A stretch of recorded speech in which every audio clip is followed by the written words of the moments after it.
മൈതാനത്ത് പ്രകടനം കൊണ്ട് എല്ലാ അർത്ഥത്തിലും ഇന്ന് ഇന്ത്യയുടെ സ്റ്റാർ പേസർ ജസ്പ്രീത് ബുംറയുടെ ദിവസമായിരുന്നു.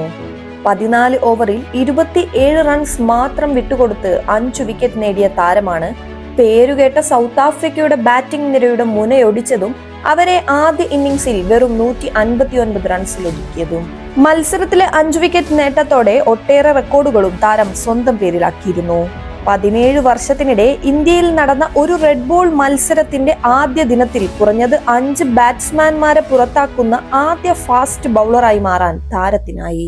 ടെസ്റ്റ് ക്രിക്കറ്റിൽ ബുംറയുടെ 16ാമത്തെ 5 വിക്കറ്റ് നേട്ടമായിരുന്നു ഇത്. ടെസ്റ്റിൽ ഏറ്റവും കൂടുതൽ 5 വിക്കറ്റ് നേടിയ ഇന്ത്യൻ താരങ്ങളിൽ ഇതോടെ ബുംറ 5ാമതെത്തി. 16 തവണ നേടിയ ഭഗവത് ചന്ദ്രശേഖറിനൊപ്പമാണ് ഇനി ബുംറയുടെ സ്ഥാനം. വെറും 51 മത്സരങ്ങളിൽ നിന്നാണ് ബുംറയുടെ ഈ നേട്ടം എന്നത് ശ്രദ്ധേയമാണ്. 3 രാജ്യങ്ങളിൽ നിന്ന് കുറഞ്ഞത് 50 ടെസ്റ്റ് വിക്കറ്റുകൾ നേടുന്ന ആദ്യ ഇന്ത്യൻ ബൗളറായി ജസ്പ്രീത് ബുംറ ചരിത്ര താളുകളിൽ ഇടം നേടി. ഓസ്ട്രേലിയയിൽ ഇതുവരെ കളിച്ച 12 ടെസ്റ്റുകളിൽ നിന്ന് 64 വിക്കറ്റുകളും ഇംഗ്ലണ്ടിൽ ഇതുവരെ കളിച്ച 12 മത്സരങ്ങളിൽ നിന്ന് 51 ടെസ്റ്റ് വിക്കറ്റുകളും ബുംറ നേടിയിട്ടുണ്ട്. ഇന്ത്യയിൽ 13 ടെസ്റ്റുകളിൽ നിന്ന് 50 ബാറ്റർമാരെ പുറത്താക്കിയിട്ടുണ്ട്. എന്നാൽ